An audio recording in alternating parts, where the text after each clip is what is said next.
Hey everyone, welcome back. In this video, I'll show you how to fix Wise app crashing.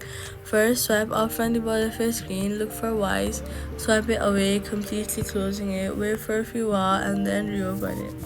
Then, restart your phone to refresh system performance.